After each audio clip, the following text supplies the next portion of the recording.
They exist at the threshold of history, on the precipice of a dream. Rising out of the ocean, almost without warning. Endless golden beaches, leading to lush, vibrant rainforests, and then sliding into another world of almost barren terrain.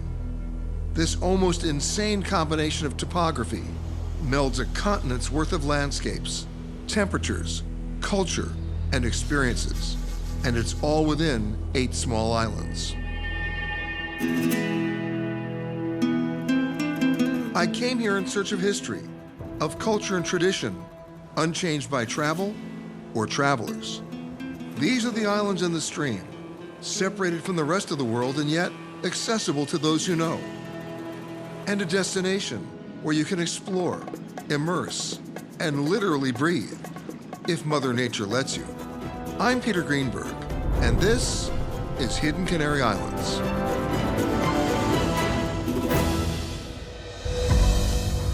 They were formed millions of years ago as the violent volcanic forces of the Earth fought their way out of the depths of the ocean and broke free to the surface, birthing, one by one, an archipelago 70 miles off the northwest coast of Africa. An entirely new land, untouched by civilization, though the forces of humankind would eventually prove to be just as powerful as nature in shaping these islands' destinies.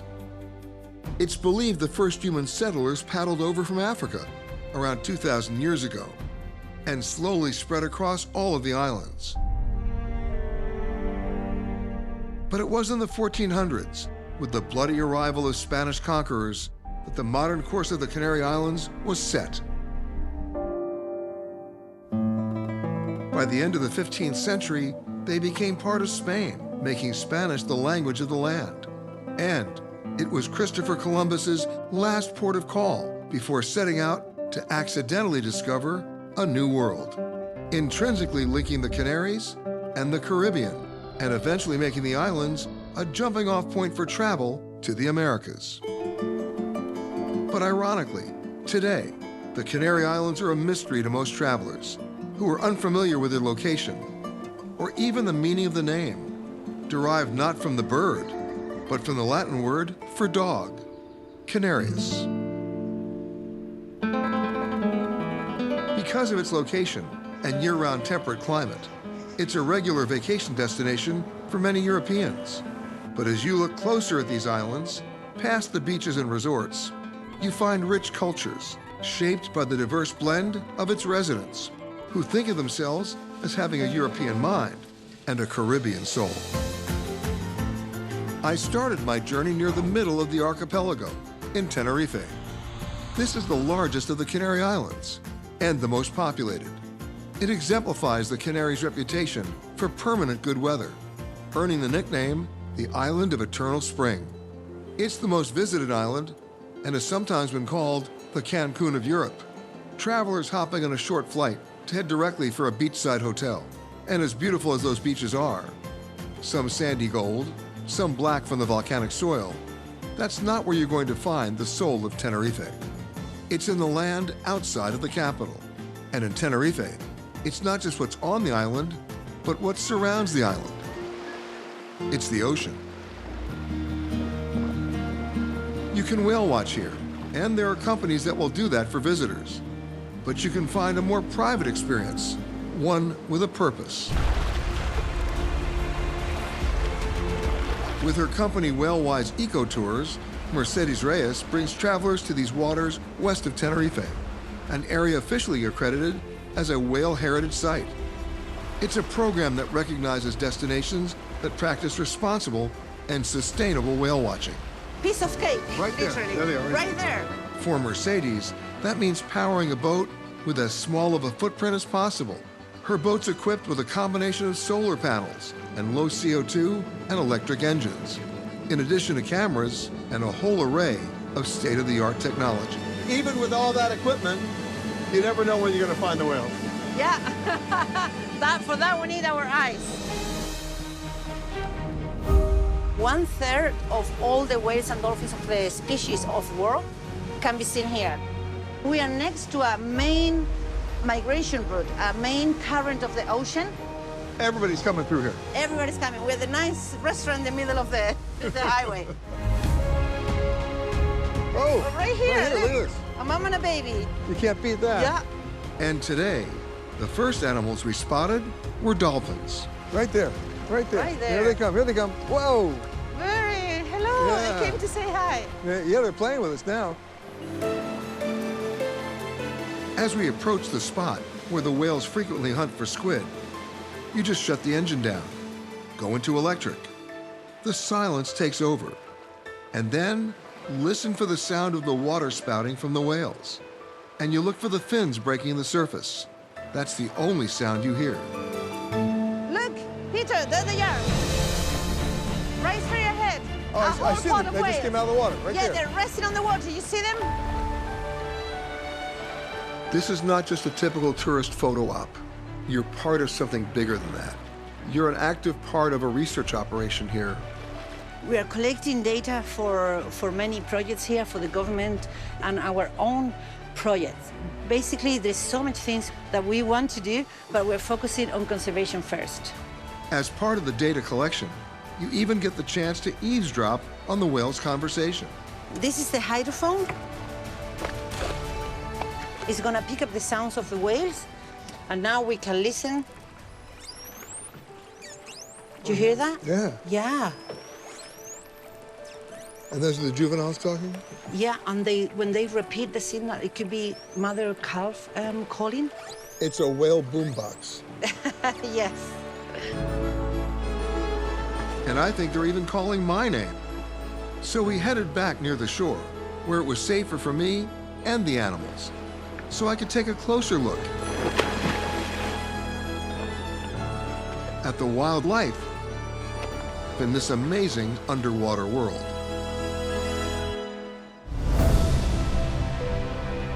But the true surprise of Tenerife is actually an unavoidable one.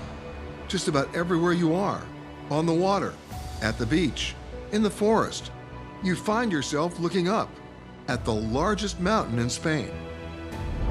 This is Mount Teide. It soars so high that a sea of clouds forms below it.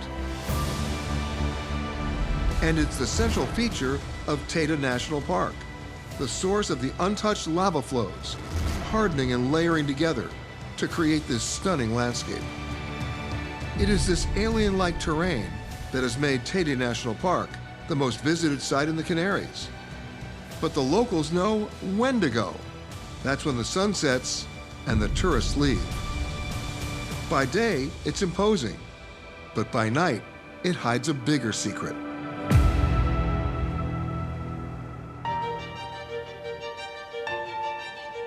This is an officially designated Starlight Destination and Reserve, one of the finest places on Earth to view the clear, dark skies.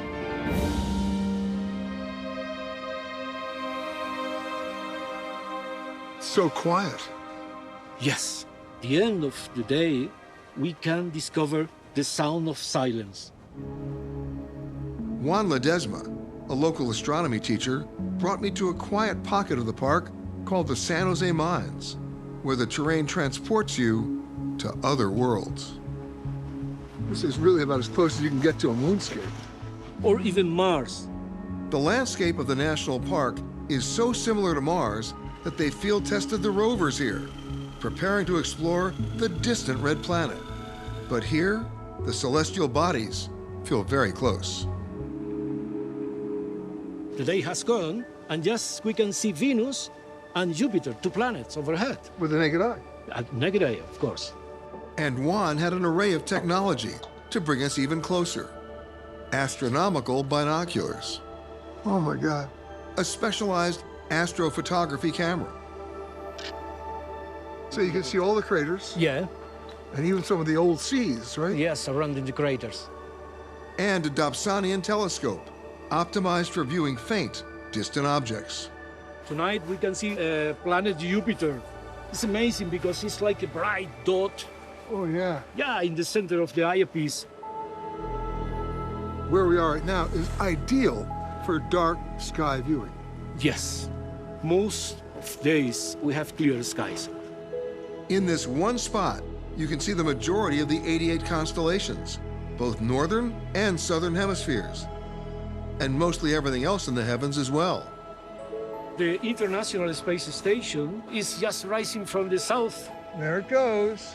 He's moving fast. It's moving so fast, about 15,000 miles an hour or so. It never gets old, right? Yeah.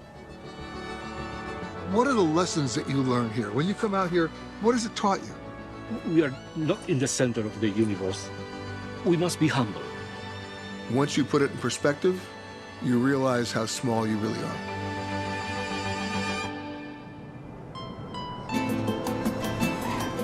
Just a short plane ride away is a continent in miniature, Gran Canaria. From the moment you land, you can't miss the differing landscapes, microclimates, and yes, different cultures. You can attend a symphony in the city, while just a few miles away, residents are living in caves, keeping old traditions alive. What sets Gran Canaria apart is the cosmopolitan capital of Las Palmas, the most populated city in the Canaries. In one corner of the city is the Old Town neighborhood, Vegeta. Here, the Spanish influence is so strong, it feels like you're walking through a European city. And who better to be my guide than someone born and raised here, like Germán López, who has gone on to become a world-renowned musician. And I think that to grow up in a place like this is very special because you have at the same time, you live in a small town, in a small place, but the Canary Islands are very connected with Europe and America. So you live in a small place, but your influences are huge. The Temple was born out of the Canaries, as is the music Germán plays on it. The islands inspire him as a performer, and even though he travels the world, he always comes back home. I play the timple, a small guitar, a local instrument, but the music I feel is international music. He took me to one of his favorite places, Santana Square. And this is one of the most beautiful places in the city. And look at this, our cathedral. Wow, what a building. Yeah, it's wonderful. And tucked around the corner is a site of great significance to us here in the Americas. This is a very important building in this city because it's the last place where Christopher Columbus left the New World. This is the last place he was. Yeah, so this is very important for us, and it's a very beautiful one. It's magnificent. Yeah. But it has a different significance for Germán. This was the location of his first concert, and since he takes his instrument everywhere he goes, it was only fitting for a repeat performance. You know that the first time never forget.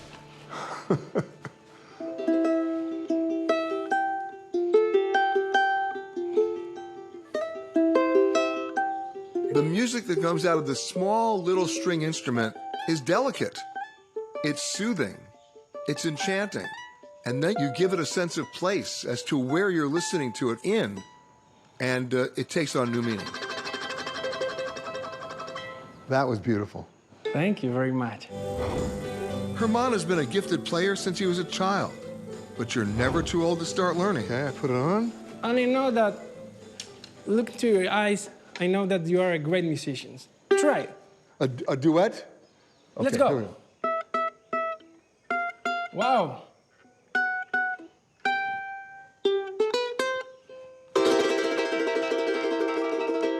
Did I do okay? Yeah. You are a great Liar. student. You are a great student. My best.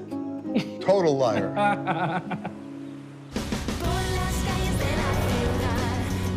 On the outskirts of Las Palmas is an unusual urban beach.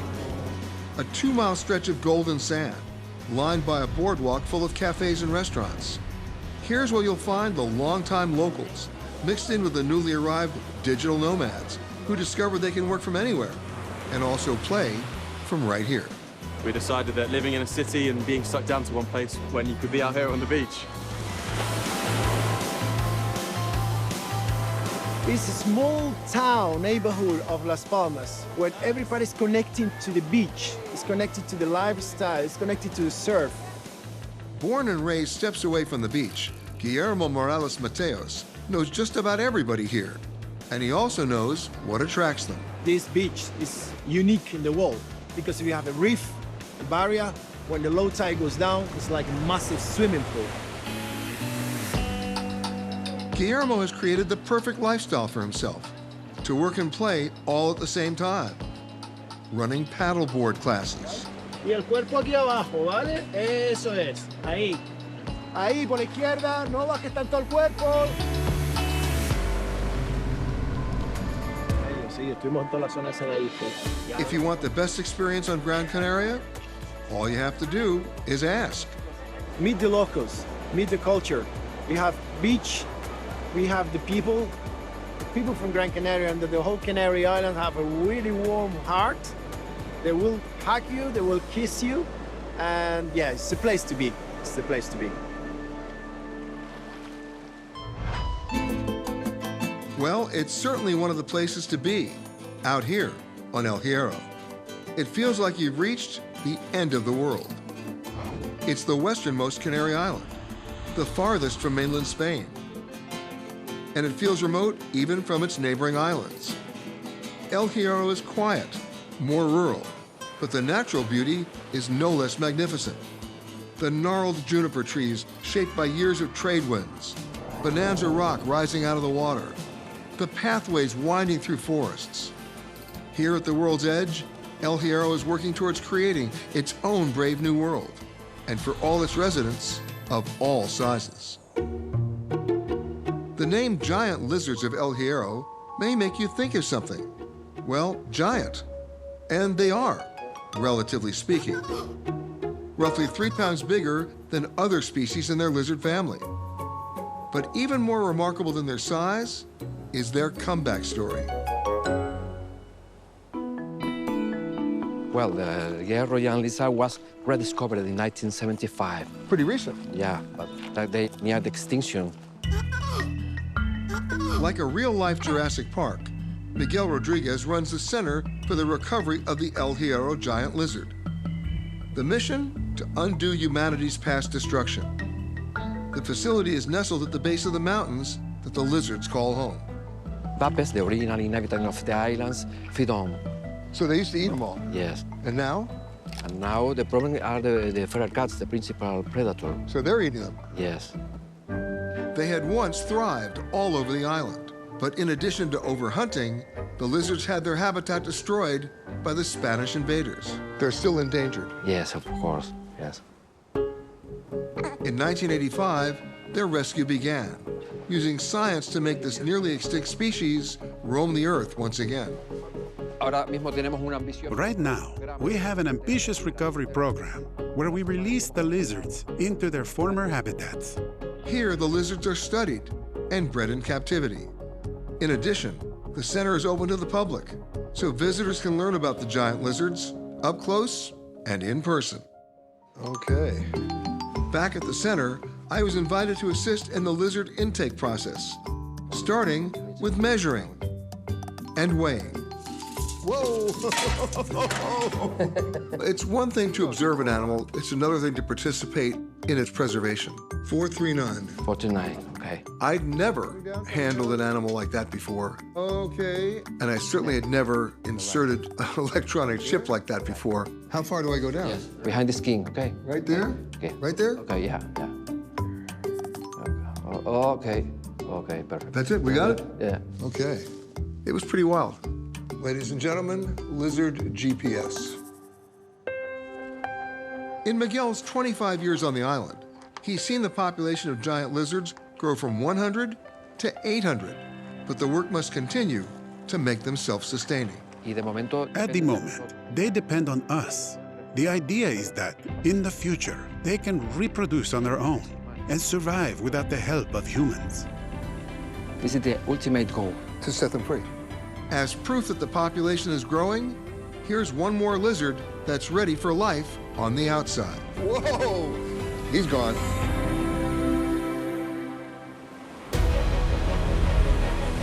The great beauty of El Hierro is what surrounds it. Endless rugged rock formations, birthed by lava flows and shaped by the relentless pounding waves. One of the more striking spots along the water is called Charco Azul, or Blue Puddle, an untouched natural pool, protected by lava barriers from the crashing waters. Though there are just a few travelers who've come to take in the natural beauty, today I have my sights set on a smaller wonder. And at low tide, they reveal themselves. Limpets, small sea creatures scraped from the rocks by locals. Alejandro Morales has been gathering limpets here all his life, and I wanted to join him. I really wanted to join him, because it was quite the journey to get to meet him. A man of few words, but years of wisdom and experience. Alejandro led me down to an even more challenging route, towards the rocks, where we'll finally find those limpets. So it's like a clam or a mussel? It's the mussel. It's the, in the hierro, it's the delicacy. Oh, just like that? He's like this? Yes. Wow. So you can eat these raw? Yes, it's very, very sweet. It's okay? It's okay. Not bad. Yes. On the half shell. You've heard of farm to table? How about rock to table? Alejandro prepared a mojo sauce for an outdoor grilling experience, starting with some garlic, then parsley, adding some olive oil, then grinding it to a paste, filling the grill with limpets, and adding the mojo. And now, light it up. The wood's right from aquí. Yes, recollection with the... Already sizzling. Yeah, it's very, very fast. That was good. Con cuidado. Con cuidado. Eh? Not too hot? Yeah. Wow. Delicious. Delicious. It's a scallop, it's a mussel, it's a clam, and it's right here in El Hierro. It's the life. It is the life.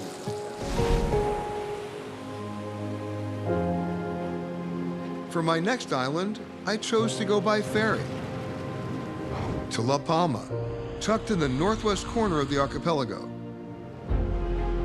As you approach from the east, the island looks beautiful and serene. But hidden behind the mountain ridge, on the island's western half, the scene is anything but peaceful. Están viendo imagen en directo, imagen aérea que nos llega de ese volcán de Cumbre Vieja que sigue en erupción desde las 3:13 de la tarde de ayer.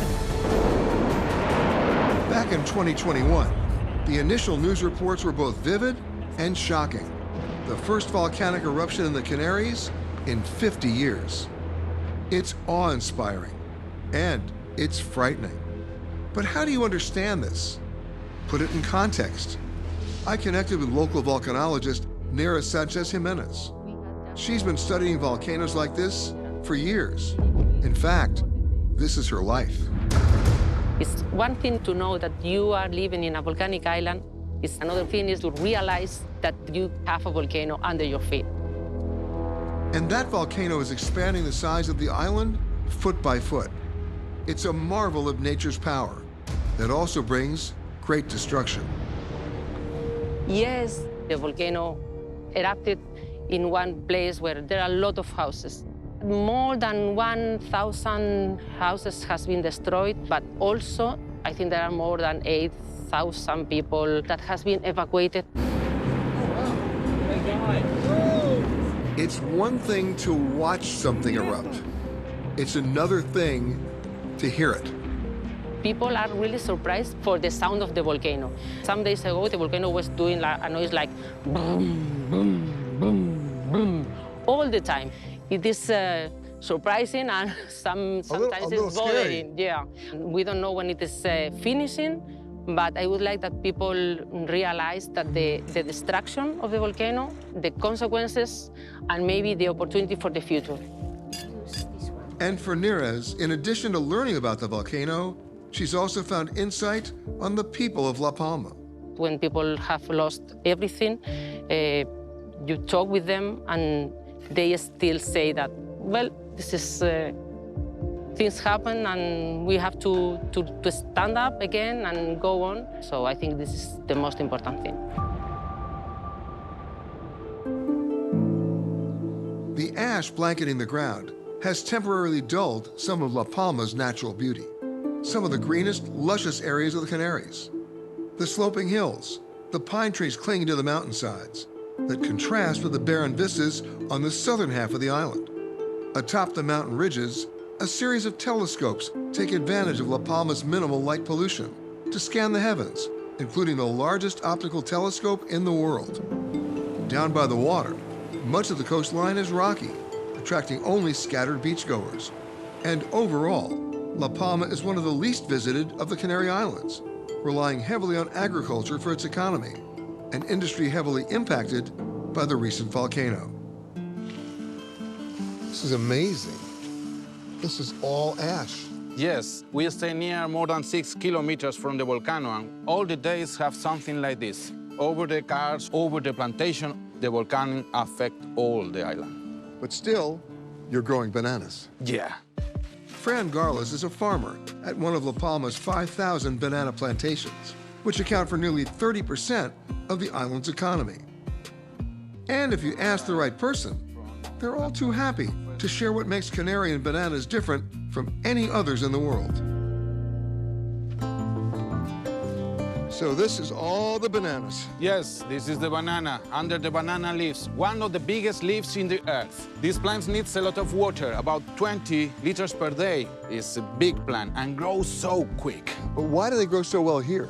Good sun, good water, and good minerals for nutritional plants. These bananas are so sweet, so nutritive bananas, and so tasty. On top of the great growing conditions, the bananas require a little personal care, and you just might get enlisted to help. We need cut with a little knife all these flowers, one by one, by hand. One by one? One by one.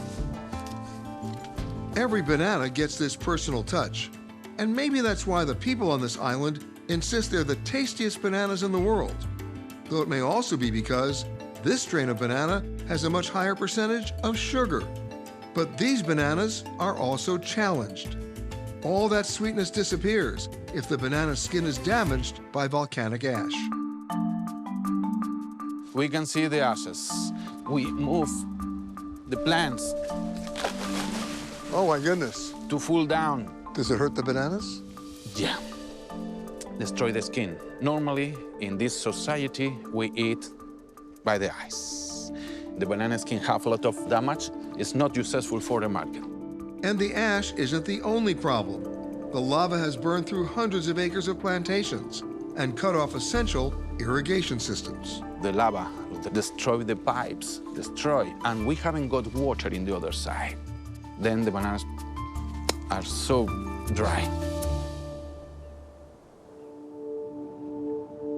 Between destroyed land and ruined crops, the volcano has caused an estimated $116 million in damage to La Palma's banana industry, affecting 1 out of every 3 plantations. Be careful with the ashes. Oh, this is the volcanic problems. If you're picking bananas, you're picking ashes too. Wow. Yeah, 60 kilograms, so about. No kidding. For those who depend on bananas for their livelihood, they persevere with their backbreaking work, even in the face of a volcano. Thanks, Peter. Whoa. Love. Oh, the first one. Okay. That was one. Yeah, it's one of them. And that is a shower. So. The hope is that the ash won't be falling. As you're watching this, there's a good chance the eruptions may have ended. But beneath these natural wonders of La Palma, there remains a volcano, just waiting to erupt again. It has always been difficult to reach the island of La Gomera. The steep hillsides that greet you upon arrival look inhospitable, and indeed, La Gomera was mostly cut off from the other islands and the world at large until the 1950s, when the construction of a pier opened the door to travelers. But the true cultural distinction of La Gomera was born out of its isolation and distinctly challenging terrain.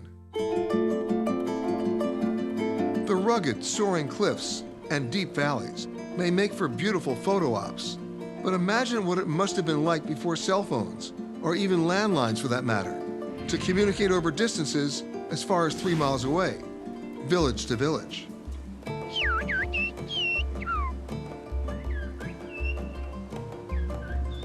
Well, that's where the ancient language of Silbo-Gomera comes in. There are a handful of other whistling languages in the world, but none as developed as this. The whistle translates spoken words into the whistle language. We are not whistling a code, but we are whistling in Spanish. It was very important to the people on the islands because it prevented them from walking long distances. Things that would take a 2-hour road trip could now be done in a matter of seconds. Juan Manuel teaches this old, traditional communication art form to school kids all over the island. The Gomorin whistle is mandatory in all schools on the island, from the 1st grade of elementary school to the 4th grade of high school. Thanks to that, we have a high level of whistling among the students and a high percentage of whistlers.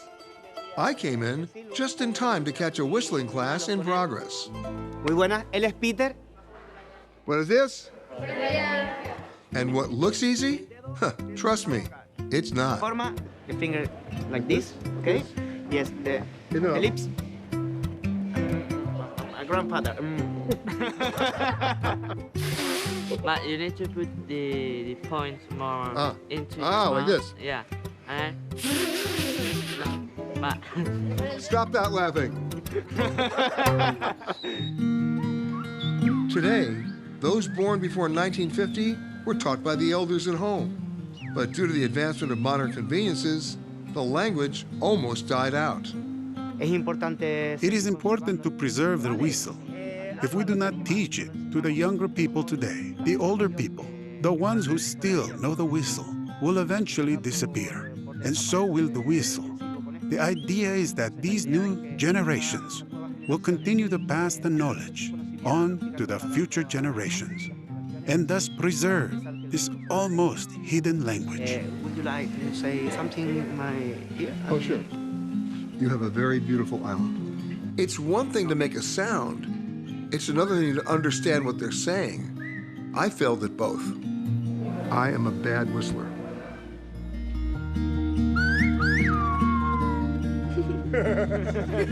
If you want to try your hand and mouth learning Silbo, there are a few old-timers left that are all too happy to show you how it's done, to learn it and respect it. Which means? you like the Gomera? Do I like Gomera? I love Gomera. All right.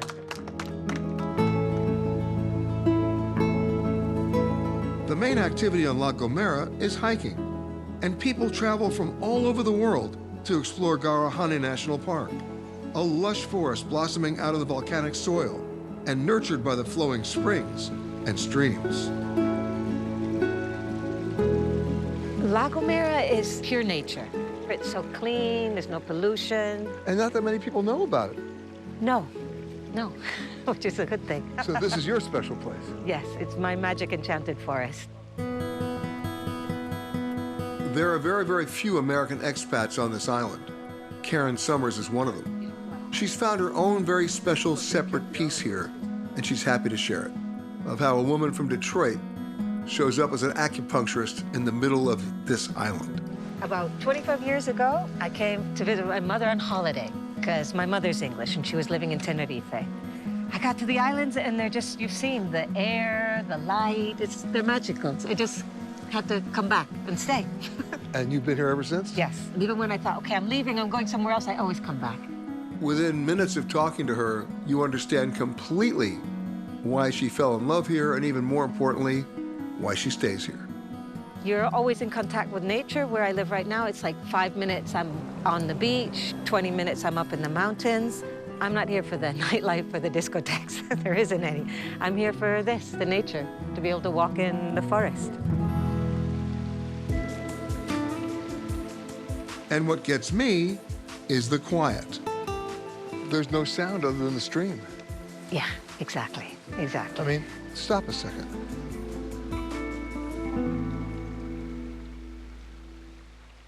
That's it. For Karen, La Gomera became her destiny. Simple as that. So do you know, when I was studying in San Francisco, I used to doodle all day on my notes, palm trees and beaches, and I wanted to go live on an island where I could go snorkeling in the morning and hiking in the afternoon. And a friend phoned me the other day I hadn't seen in years, and she said, Karen, you did it. You know what? I think you did. I think I did. I know you did.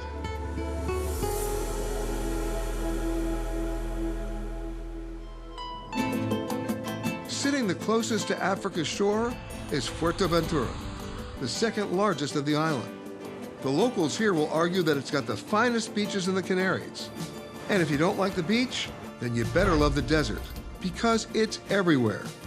The name Fuerteventura has two accepted translations: strong adventure, fitting for those who dare to explore the arid island interior, or strong wind, and that wind is used to drive technology, both new and old. At the end of this dusty road resides a still functioning windmill, La Molina Amasada. The blades turning a giant millstone are used to produce gofio, a grain roasted and ground into a toasty flour that has nourished Canarians for thousands of years. The man who owns it is Francisco Cabrera Oramas, about the last of his kind. Being the last and only gofio windmill owner in the world, I am the last one who still maintains this tradition and legacy. Francisco has mastered this centuries-old technology, and assisted by Andre Iancu, he's able to respond perfectly to the ever-changing winds. And Francisco does what he can to bring that wind. Every time I get the windmill started, I pray to God. I feel there's someone helping me move forward and even giving me good wind. Today, most gofio is made in factories, but Francisco is dedicated to preserving the old ways. I want to share this legacy that our ancestors shared with me, to ensure that it is not lost. Gofio can be made with wheat, but today we're using locally grown corn. And before it can be ground, it first has to be toasted. But remember, this is old school, using very old school equipment, all done by hand. To help heat up the toasting pan, he adds a thin layer of sand. The sand absorbs humidity from the cereals. That's why it's so important.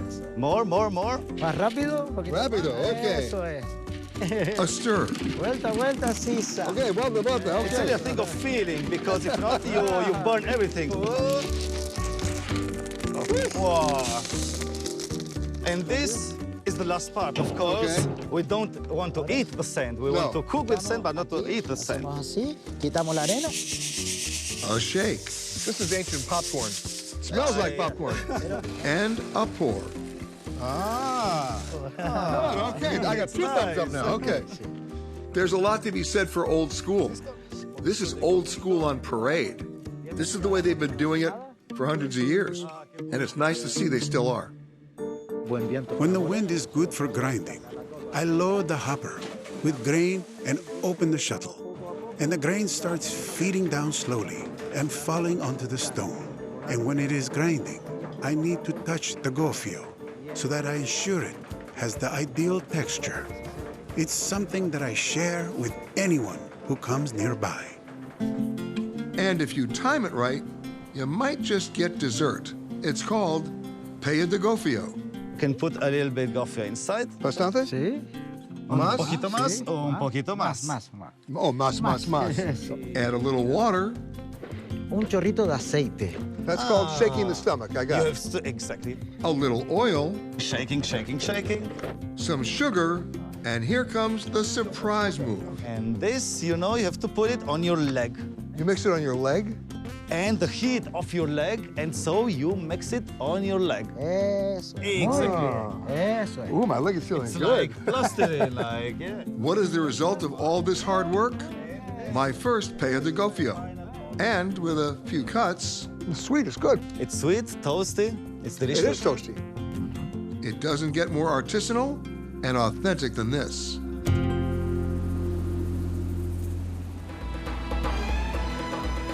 The same wind that powers this mill also endlessly sculpts the Parque Natural de las Dunas de Corralejo, the largest sand dunes in the Canaries, coming in at more than 6 miles long and more than 1.5 miles wide.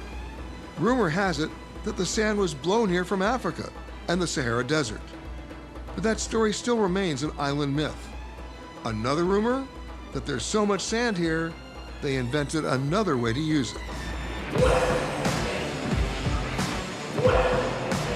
Welcome to Lucha Canaria, a form of folk wrestling that exists only in and among the Canary Islands. The earliest natives started it, and the first written record of it was around Columbus's time. Today, it remains a major draw amongst the locals. Right now, it's a big boom. It's like it went through years here in Fuerteventura. Most of you like see, 200, 300, 400 people in a match. And now you can get up to 3,000, 4,000 people in an entire stadium. It's crazy, it's crazy. Jake Fuller is one of those up-and-coming stars. Interestingly enough, not a native Canarian. My parents moved here from England when I was 6 years old. They used to go to the schools and they used to do like little exhibitions of showing the kids what Lucha Canaria is. I tried it there and I liked it, and from there I'm still doing it. Today, he proudly wrestles for the Federación de Lucha Fuerteventura, where I stop by at a wrestling practice. I've seen my share of wrestling, both professional and fixed. This is a whole different approach.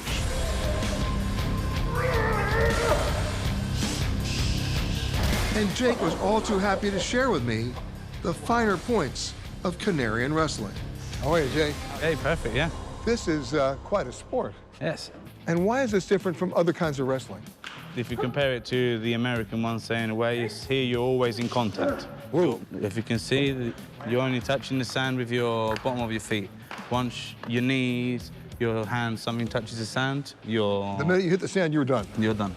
So at the end of the day, if you're removing sand from orifices of your body, you're a loser. Yeah. Yeah.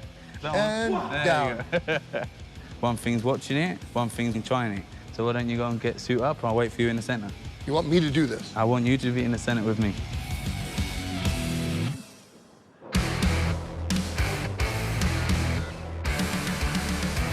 Nice. All right, I've been challenged, and I guess I couldn't refuse. But I had no idea what I was in for. Do not kill me. No, no problem. All right, so what are we doing? Okay, now, left arm, to always on the trap. On yours, right there? No.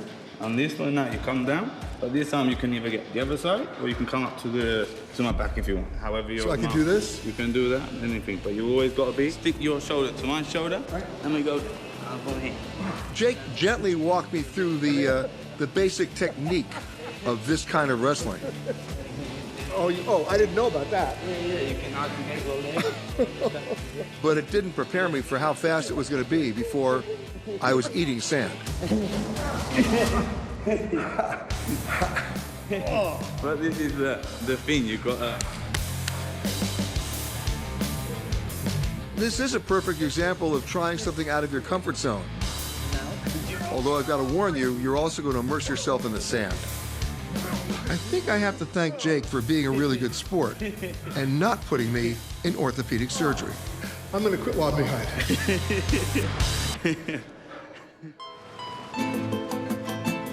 To the north of Fuerteventura sits Lanzarote, the easternmost island in the Canaries. In the 1700s, the island was rocked by devastating eruptions, and the carved, severe landscape still reflects its volcanic past. At the coast, water splashes over Lanzarote's distinctive black pebble beaches. But there is also life that springs from this blackened soil. In the La Hedia Valley of Lanzarote, you'll see these bizarre semicircle structures. These are wind barriers to protect the grapes in vineyards unlike any other in the world. But even after the annual harvest, the work never stops. Daniel Martin at Los Bajemos Winery has the labor-intensive job of kickstarting the next harvest. This is the first grape. Look at that. It's really amazing that anything grows from the ashes. We are in the middle of the volcanoes of Lanzarote. In 1730 to 1736, all of these volcanoes erupt and cover all of this part with the volcanic aces. Prior to those eruptions, Lanzarote had green, fertile fields. But this new darkened terrain turned out to be nutrient-rich. And that's not all. The soil here is actually deceptive, with no apparent irrigation. But then you grab a shovel, and you dig less than a foot down. The water is here. That's wet. Yeah. You didn't have to dig down. That's just right there. Yeah. The ashes retain the humidity of the night and the precipitation of 6 months ago. After the eruptions, the farmers found that the grapes not only survived, they thrived. With the primary vine grown here named, appropriately enough, Volcanic Malvaceae. This is the only place in the world that grows this type. So, no Cabernet, no Merlot. No, only Volcanic Malvaceae. The vine is planted at the bottom of a hole, providing additional protection from the trade winds.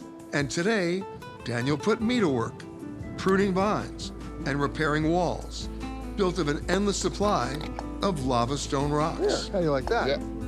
All right, so we fixed one. How many more to go out there? Thousands of them. Yeah.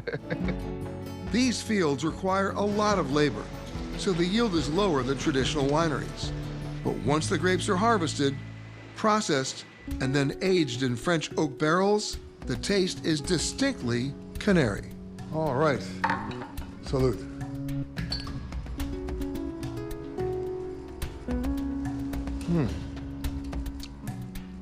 It's sweet. Yes, really sweet. Like a sherry. Like a sherry. Yeah. With a bouquet of ash. This is for you. Wow, okay. Nice bottle. And you know what? I know exactly where I'm taking this. Yeah. I took his gift and headed west. All of the Canary Islands have a volcanic history, but nowhere is it more pronounced than here, in Timanfaya National Park. During that 6-year eruption in the 1730s, rivers of lava sculpted the terrain. It is indeed a long and winding road through a lunar landscape that once you see it, you never forget it. You could take a guided bus tour up here, which also stops at a restaurant called El Diablo, where the tourists get a demonstration of the heat that still simmers below the surface. But if you know someone who knows someone who knows someone else, you can avoid the crowds and see the desert and feel the heat a whole different way. Hey, man, how are you? Hey, Peter, long time no see. Nice to see you. Well, I brought the wine. I caught the fish. Christopher E.R. Rossival, originally from California, now lives full-time here on this island, a committed expat. We're not eating at the restaurant? Nope. I got a better idea over here. You wait and see. What is that? That's a barbecue. Ooh, that's very, very hot. That's geothermal heat coming up from the ground. And you can ask, and they'll let you have a barbecue here in the national park. So that's exactly what we did. All right. Christopher prepared a rooster fish, typical of the island, in the geothermal heat. And how hot is that? Probably about 400 degrees Fahrenheit. That would be hot. Yeah, that'll cook that in no time. But there's a restaurant up there. Yeah, they have a grill up there as well, and that was all designed by Manrique, Cesar Manrique. Manrique is inescapable in Lanzarote. This statue is the official symbol of Timanfaya, one of many creations of this native-born artist and architect who worked throughout his life to give the island a unified architectural aesthetic. Very cool. That's done. You hungry? I am. The fish gets plated, and the wine gets poured. Well, we got the volcanic wine. We got the volcanic fish. Pretty good pairing. What a great way to spend the day. Peter, we're just getting started. You cannot talk about Lanzarote without talking about Cesar Manrique. Inseparable. A man with a vision, he transformed this island in all these different places. That was because of Manrique. And Manrique's influence even extended below ground. This is a wow. And how, eh? Welcome to Jameos del Agua, Peter. This is a masterpiece of art and nature. It's like a Japanese grotto. It used to be just a volcanic tube. It was like a bubble, and the roof caved in. Well, they took advantage of the natural structure and completely blended it in so that you can't tell what's man-made and what's natural. And one guy did this. One guy, incredible visionary. At night, this space is often used to host live music. But early in the morning, it's so quiet here. Oh, yeah, it's incredible solitude. All you can hear is just the birds sing. My favorite place on the whole island. Jameos del Agua is one of Manrique's most celebrated efforts to turn the island itself into a work of art. I mean, his whole thing was about art, nature, nature, art, giving back to each other. And I think that he was able to bring it all together in one thing, in his art here. Well, I gotta tell you, that's pretty incredible. Yeah, but we're not done yet here, huh? I've got one last surprise for you. You do? Yeah, wait until you see this. We walked out of the lagoon through another natural beauty work of Manrique, only to be totally blown away by this. Well, this is another wow. Yes, this is the crown jewel of Jameos, the auditorium. It may have the best natural acoustics in the world. And with all these nooks and crannies, the sound is absorbed, so you can hear a pin drop in here and there's no echo. Nothing at all? No. Hello? Nothing. No. And I brought some friends, and we're gonna play some music for you. Very cool. So go pick a seat, any seat. Yeah, you're not kidding, literally. All right. Okay, I'll see you later. You got it.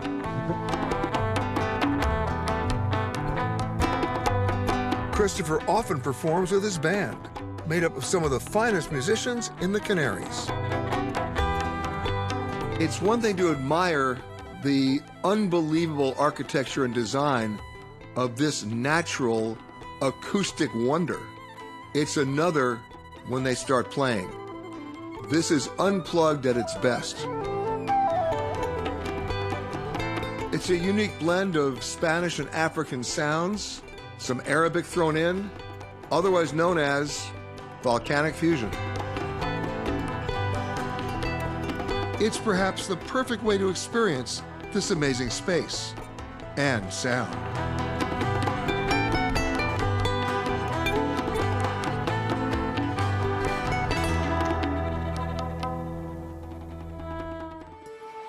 What is this? My final stop is just a short ferry ride away to La Graciosa, just off the northern tip of Lanzarote. It's only 5 miles long, the smallest of the islands. It was actually part of Lanzarote until 2018, when it officially became the 8th Canary Island. It's the least populated island, with only 700 residents, and you won't find any paved roads. So grabbing a bike is the way I like to explore the island. The real beauty of La Graciosa is nothing. That's right, nothing. It's untouched. And maybe that's why I've saved the least for last. It gave me time to think about what a remarkable journey this had been. To 8 separate islands where the culture and history have been kept very much alive. I was given this window into the ocean world, confronted the island's raw destructive power, and then witnessed its surprising natural potential. Immersed myself in its native music, embraced local delicacies, and then embraced the locals themselves. Played a part in restoring an indigenous species and preserving an ancient language. And the time to catch up on my own. I brought along some US newspapers to read, but seeing those stories about the state of the rest of the world convinced me that it might just be a better idea to stick around just a little while longer in La Graciosa, surrounded by the silence, as well as being embraced by the hidden majesty of the Canary Islands.